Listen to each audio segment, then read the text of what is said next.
우리 러시아 얘기로 가보실까요? 러시아? 러시아 얘기요? 예. 러시아 얘기. 왠지 또 잘 아실 것 같아서. 그래요? 이번에 네. 최근에 이제 저녁 때쯤 되니까 기사 쏟아 떴더라고요. 네. 푸틴 정적 니발리가 이제 네. 사망했다. 네. 이 니발리에 대해서 혹시 아세요? 이 아저씨가 그 아저씨 아니에요? 그, 그 초코파이하고 도시락 좋아하는 아저씨? 아, 그래요? 전 네네. 몰랐는데. 아니, 이게 이 아저씨가 그거로 화제가 됐었어요. 그거. 음, 그 도시락 먹고 싶다. 오, 도시락 먹고 싶다가 그 우리가 우리 생각하는 그 도시락 말고요. 어, 이거요, 이거. 팔도 도시락. 라면. 라면 도시락. 저기 러시아 사람들이 러시아, 그렇게 좋아한다네. 그러니까 저게 인기가 그렇게 많다고 하더라고요. 초코파이랑 저게 네, 보니까. 초코파이랑 저건데 저거 저기 저 아저씨 되게 추운데 감옥 갔을 거거든요.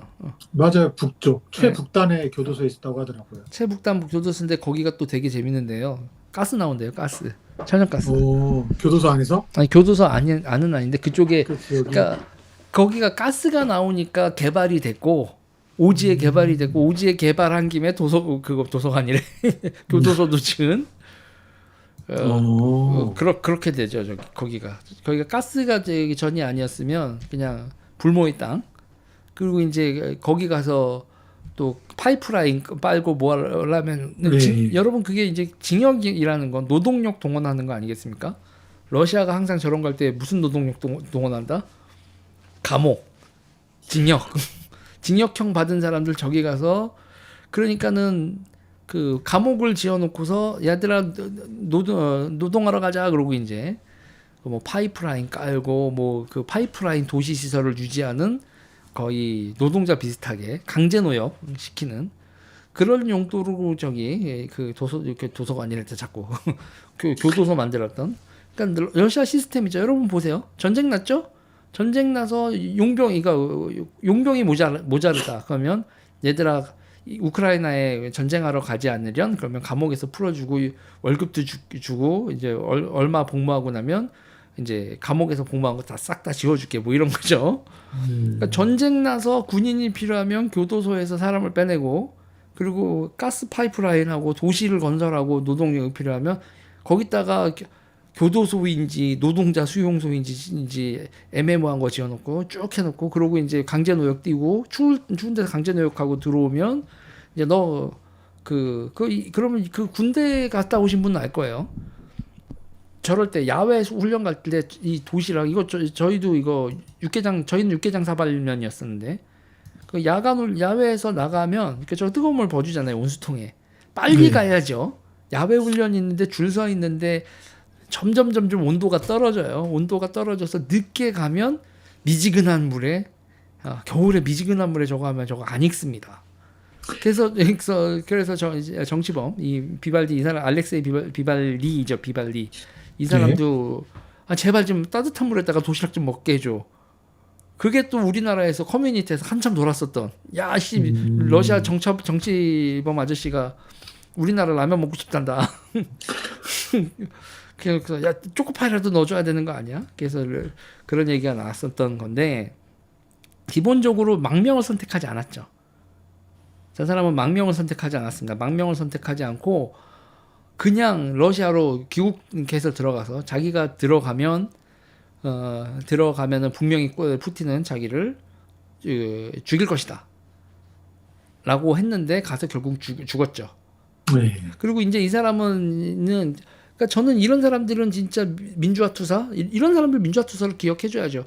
죽을 거 알지만 자기가 죽는 것 자체가 세계인들이 자기를 기억해 줘야 되고 푸틴이 얼마나 독재자인지를 기억해 줘야 된다.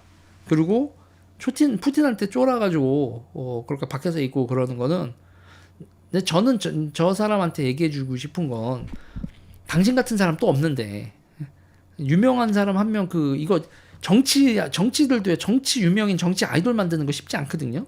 지금 홍콩 민주화 운동에서 조슈아 원 같은 사람 한 명 또 만들기 쉽지 않은 건데 이 니발리 정도로 유명해지면 망명 상태에서 계속 정치 운동을 하고 서구 언론에 나와서 언론 플레이를 해야지 본인이 이제 만델라급이나 모처럼 돼서 이렇게 엄프를 해야지. 이 사람 죽고 나면 엄프를 할 사람도 없는데 왜 거기를 저렇게 들어가서 그냥 사망을 하나. 저는 좀 그래요.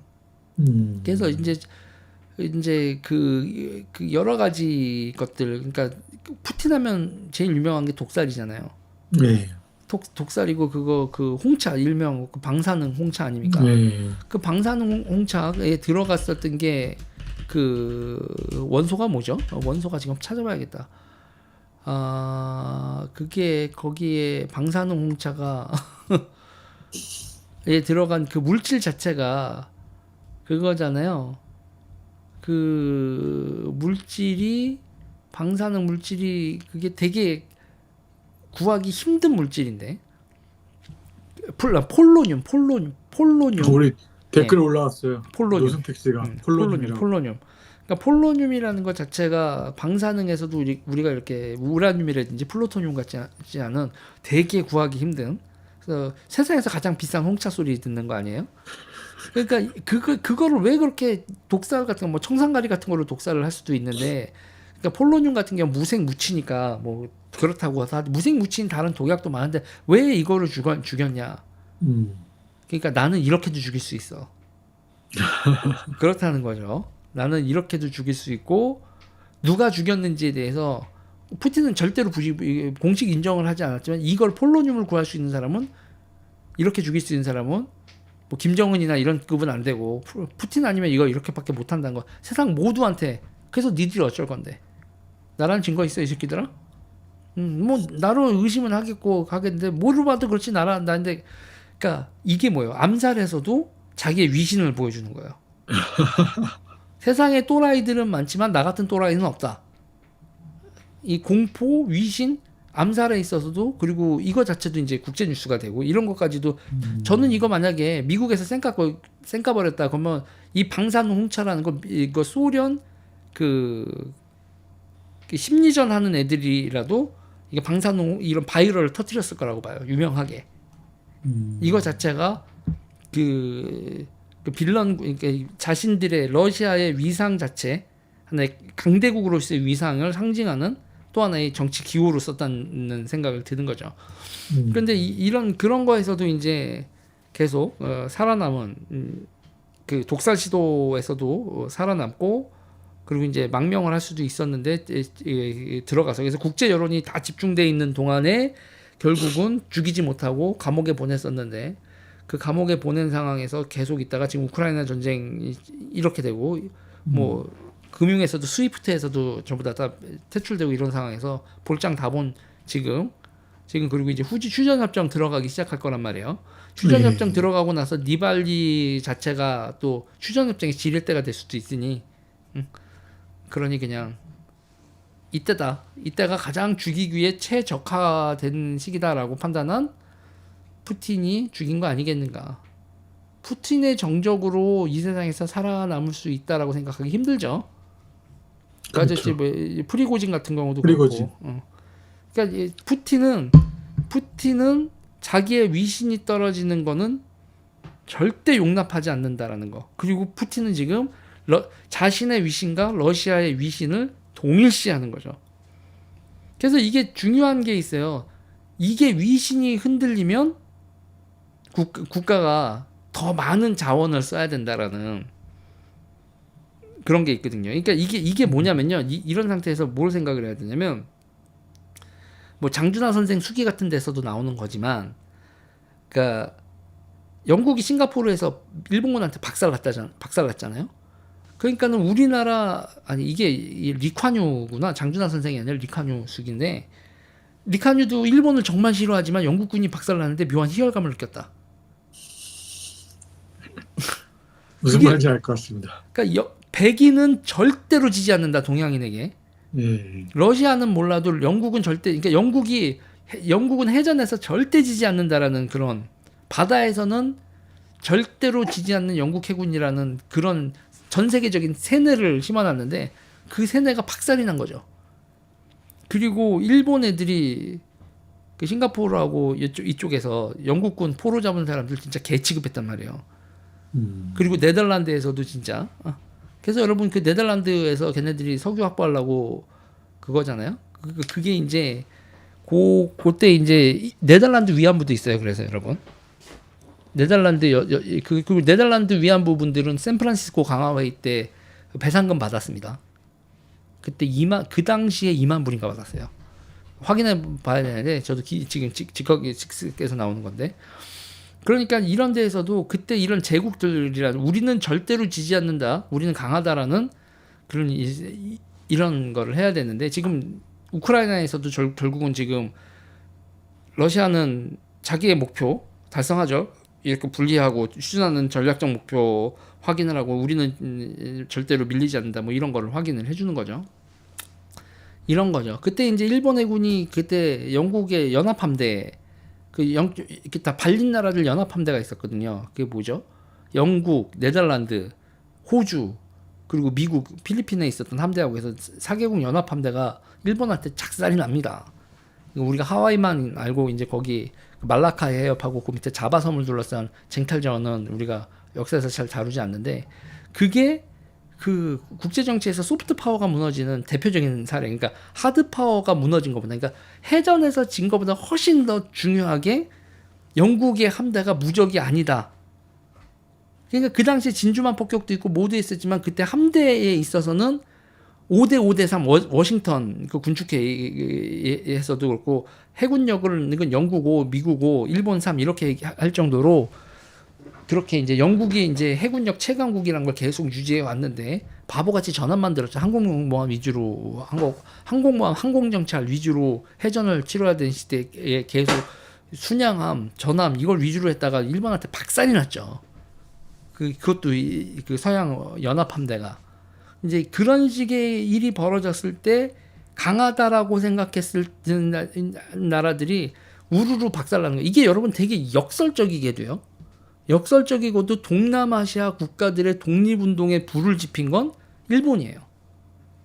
동양인이 서양인을 이길 수 있다라는 생각을 하게 만든.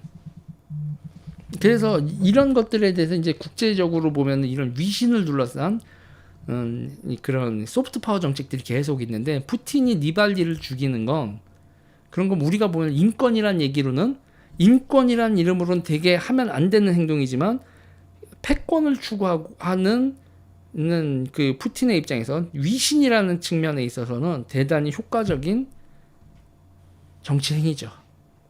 그리고 저는 심리전이기도 하고 뭐 저는 이거 니발리 죽은 거에 대해서 그냥 이런저런 얘기를 했는데 뭐 결국 하다 보니까 국제 정치에서 위신, 소프트 파워로서의 위신의 문제 이런 얘기까지 했네요. 근데 사실 궁금한 게 네. 저런 러시아식 푸틴 체제가 얼마나 더 계속할지 죽을 때까지. 이번 전쟁에서 졌어야 되는데 안 졌죠. 그러니까. 그리고 이번 전쟁이 정말 아이러니한 그 격언을 만들어 놨잖아요. 역시 전쟁은 155mm다.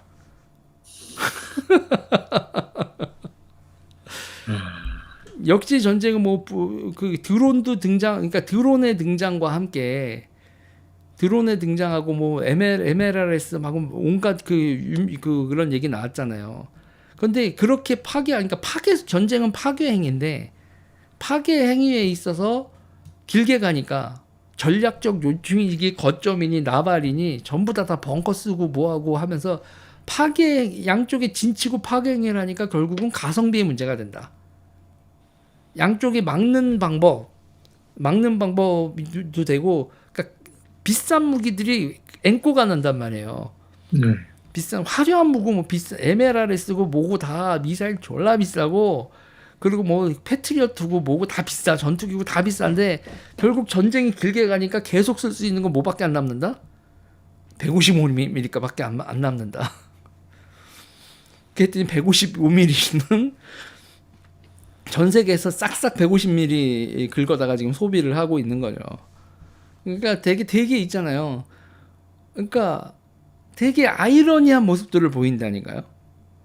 그러니까 탱크도 152mm로 잡고 그러니까 뭐 대전차 로켓 뭐 별의별 얘기 나왔잖아요. 그런데 이제 탱크 저쪽에서 드론이 봐서 탱크가 움직인다. 그럼 거기다가 155mm로 해가지고 뚜껑에다 155mm 바꿔가지고 탱크 잡히고. 그러니까 이게 지금 덕분에 우리나라 지금 방산업체들 작년에 랠리 대단했죠. 예. 그리고 이제 전 세계적으로도 우리나라 방산 지금 각광받고 있고 그러면서 포방부가 거봐 결국은 포잖아 이러고 있는 그러고 있는 모습도 그렇고 아무튼 재밌는 풍경입니다. 무슨 얘기 나오다 이 얘기 나왔지? 이 비발리 얘기 나오다 이 얘기 왜 나왔지? 예. 뭐 러시아 얘기니까요. 네. 조만간 뭐 휴전 되겠죠? 휴전 갈 수밖에 없을 것 같아요. 음. 지금 이 상황에서 진짜 전선을 변화시키기 위해서는 어마어마한 돈이 들어가고 어마어마한 인적 손실이 들어가야 되는데 우크라이나 쪽에 그렇게 지원을 해줄 나라가 없고 러시아에도 그렇게 지원을 해줄 나라도 없고 지금 전술적인 균형 상태가 됐거든요. 그래서 이 전술적인 균형 상태를 파괴할 상대의 전술을 해서 전선을 양쪽의 고착된 전선을 돌파할 수 있는 신무기라든지 신전술이 나오면 모르겠는데 이거는 양쪽이 뭐라고 얘기를 해야 되냐면 바둑으로 치면 양쪽 다 두 집이 났어요. 양쪽 다 두 집이 나서 이제 전선이 흔들리기는 어려운 상황이다. 참호들도 있는 대로 파놔가지고 그냥 저 상태로 휴전하게 되지 않을까 싶네요. 그러니까는 상대가 제대로 된 전선을 구축하기 전에 전격전을 해서 몰아내거나 상대의 전략 고점, 뭐 수도라든지 이런 걸 박살내지 않는 이상 그냥 이대로 저기는 심하게 해야 되는 상황인 것 같아요. 현실적으로. 네. 그렇게 될 것 같습니다. 아니 뭐 유평론가 근데 모르는 게 없어요. 모르는 거 많아요. 그리고 저는 셰브첸코는 우크라이나 축구 선수고 대통령 이름 뭐지? 대통령 이름 뭐죠? 내가 셰브첸코를 너무 좋아하는 옛날에 위닝 11 세븐 할 때 진짜 셰브첸코 그리고 그제 4대 스트라이커 앙리 셰브첸코 호나우드 반니 스텔루이 이 네 명을 너무 좋아해서 그러나? 오랜만에 듣는 이름들이요. 젤렌스키 얘기하시는 거예요? 젤렌스키 내 머릿속에 우크라이나 대통령은 젤렌스키가 아니라 세브첸코인가 봐. 젤렌스키가 지금 꼭 참고해야 되는 사람이 있다. 이승만 누구죠? 대통령. 어... 그럼 보세요 여러분. 우크라이나가 그러니까 우리가 객관화를 해서 보자고요. 우크라이나가 지금 전쟁을 끝나면 우크라이나는 반드시 뭐를 해야 돼요? 평화를 보장받기 위해서 동맹 맺어야 돼요. 누구 손잡아야 돼요? 당연히 미국하고 동맹 맺어야죠. 똑같은데 상황이? 그러니까 젤렌스키는 꼬리아에 지금으로부터 70년 전에 리승만 각하게 계셨다. 젤렌스키야.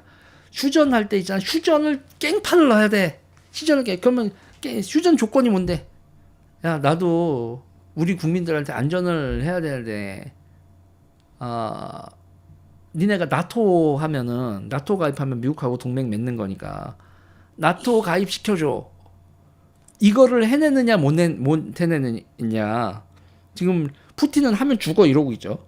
근데 푸틴도 휴전하다가 보면은 푸틴도 알아요. 이거 더 이상 소모전을 하기에는 그러면은 답이 안 나온다는 거. 그래서 이게 잘못해서 미국 쪽이나 유럽 쪽에서 갑자기 군수 막 155mm 탄 MLRS 뭐 이런 미사일 이런 거 같은 거 막 생산하더니 1조 달러씩 막 1년에 전쟁하라고 우크라이나한테 1조 달러 주면 지금 러시아가 버티긴 버틸 거예요.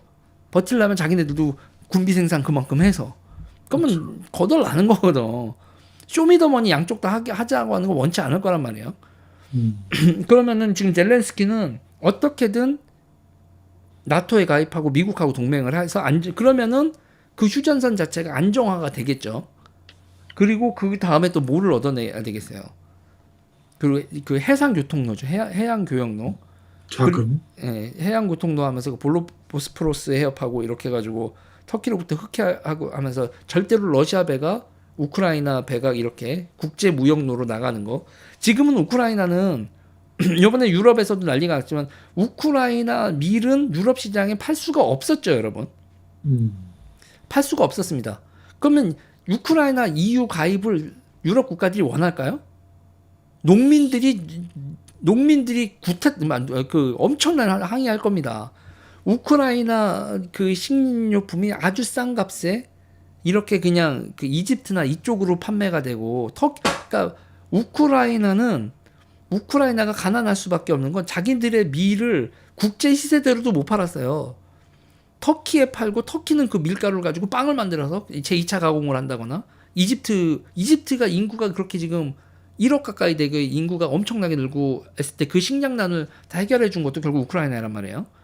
근데 그 우크라이나가 그런 식으로 교역하던 거 국제 밀지서나 그러면 우크라이나는 EU 가입의 조건에 있어서도 그 무역로를 그렇게 하는 거 우크라이나 밀이 유럽 시장에 들어오는 거는 EU 국가들이 절대로 안 될 거라고 할 거란 말이에요. 그럼 또 젤렌스키는 협상을 걸어야 돼요. 그러면 너희가 우리도 리투아니아 정도로 살 수 있게 그리고 어떻게 살아야지 그러면서 거기는 우크라이나가에 있는 전기 시설을 만들고 공업단지 만들고 그러면서 이제 딴 나라들 지금 동구 유럽 국가들 2만 불 정도 되고 지금 우크라이나가 3천 불 정도인데 우크라이나가 2만 불, 3만 불 갈 수 있도록 그런 이제 경제 개혁, 에너지 계획 그리고 해외로 나갔던 인재들 다시 들어오게 하는 여러 가지 정책이 필요할 텐데 젤렌스키는 딱 70년 전에 코리아에 리퍼블릭 오브 코리아의 리승만 대통령이 어떻게 최빈국 대한민국을 여기까지 왔는지 그 리승만과 박정희 둘을 공부하면은 니들에게 답이 있다. 이게 이렇게 보면은 지금 우크라이나 모습을 보면 이승만 대통령이 어느 정도의 위협을 했는지 이 나라를 한미 동맹에 몇 개에 편입시키고 그 서구 진영의 교역로에 끼워 넣었다라는 게 지금 우크라이나를 보면 우크라이나를 구제하는 우크라이나가 어떻게 하면 구원받느냐를 보다 보면 그러면 이승만이 얼마나 위대했는지를 알 수 있는 거잖아요. 지금의 역사를 보면서도 과거의 역사, 꼭 우리뿐만 아니라 딴 나라를 보면서도 우리가 역사를 볼 수 있는 거죠. 그러면 젤렌스키가 이승만 대통령을 그대로 했다. 그리고 이제 그렇게 우크라이나를 만들었다. 그러면은 우크라이나 국민들은 젤렌스키를 뭐라고 기억을 해야겠어요. 제2 건국의 아버지, 그 다음에 자유민주주의를 우리 이 땅에 도입해준 할아버지, 아버지 이렇게 기억을 해야겠죠. 우리가 이승만 대통령을 어떻게 취급하고 있는지도 젤렌스키를 보면 바로 우리가 반성할 부분들이 나오는 거죠.